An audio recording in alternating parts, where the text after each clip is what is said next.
বন্ধুরা, আজকের পোলাওটা একটু আলাদা রকম করে করেছি আর ভীষণ খেতে ভালো হয়। এটা টিফিনের জন্য তো একদম পারফেক্ট। তো চলুন কিভাবে বানিয়েছি দেখে নিই। প্রিয় বন্ধুরা, আজকে আমার রান্নাঘরে বানানো হচ্ছে রাইস। এটা একদিন চিকেন বিরিয়ানি বানাবো বলে এনেছিলাম, আর অনেকটা রয়ে গেছে। তো বিরিয়ানি এই গরমে কেউ খেতে চাইছে না, তো আজকে ভাবছি একটু পোলাও টাইপের করে দেবো। নিরামিষ নিরামিষ মানে মাছ, মানে চিকেন টিকেন কিছু পড়বে না, খালি একটু পেঁয়াজ দেবো, তাহলে ভালো লাগবে। একটু সবজি ক্যাপসিকাম থাকলে ভালো হতো, কিন্তু যখন নেই তখন এগুলো দিয়ে কাজ চালাবো। তো এই চালটা বিরিয়ানির চাল। এইখানে দেবো কাবলি ছোলা, এখানে আছে সয়াবিন, এটা বাচ্চাদের টিফিনও দিতে পারবেন। এখানে আছে মটর, আর এখানে আছে পনির। মধ্যে এমন নয় যে সবগুলোই দিতে হবে, কিছু যদি আপনার বাড়িতে না, সেটা বাদও দিতে পারেন। তো আমি এখানে চালটা বসে দিয়েছি। এটা যেরকম ভাত হয় ওই রকমই কুক করব, কোনোটা মানে 80% 90% করবো না, প্রপার করব কুক।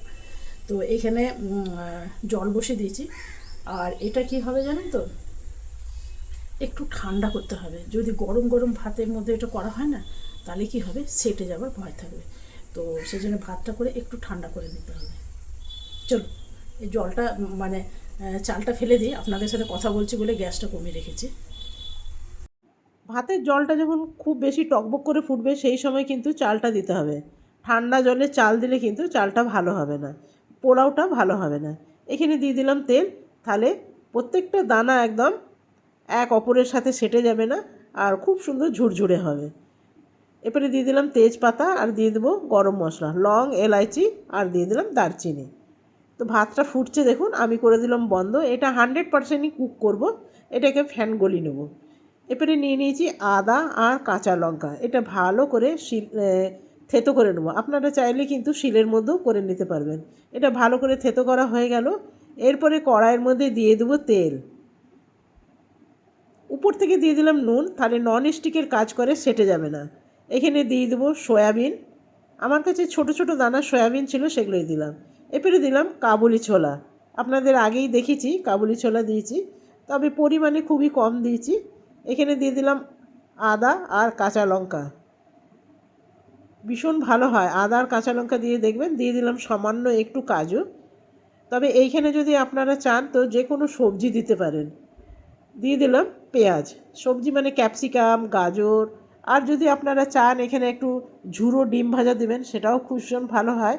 তো আজকে আমি মানে মাছ মাংস দিয়ে করলাম না, আজকে একদম নিরামিষ বলতে পারেন, কিন্তু তার মধ্যে একটু পেঁয়াজটাই দিয়েছি। ভাতগুলো আমি এর মধ্যে দিয়ে দিলাম। এরপরে দিয়ে দেবো নুন, কেন আগেই আমি নুন দিয়েছিলাম, সেই জন্যে নুনটা এখানে আগের পরিমাণটা বুঝেই আপনাকে নুনটা দিতে হবে।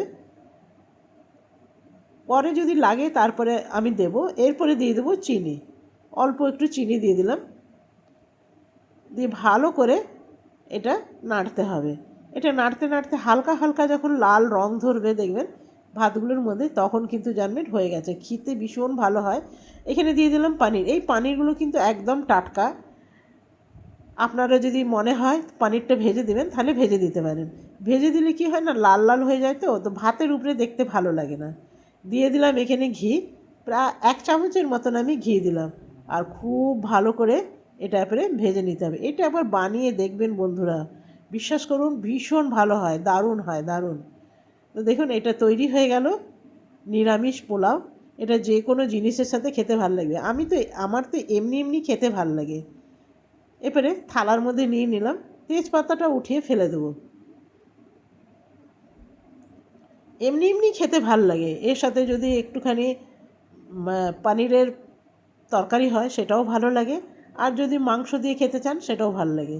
তো চলুন, কেমন লাগলো অবশ্যই জানাবেন। ভালো লাগলে একটা লাইক করবেন, সাবস্ক্রাইব করবেন, আমার পাশে থাকবেন। ধন্যবাদ।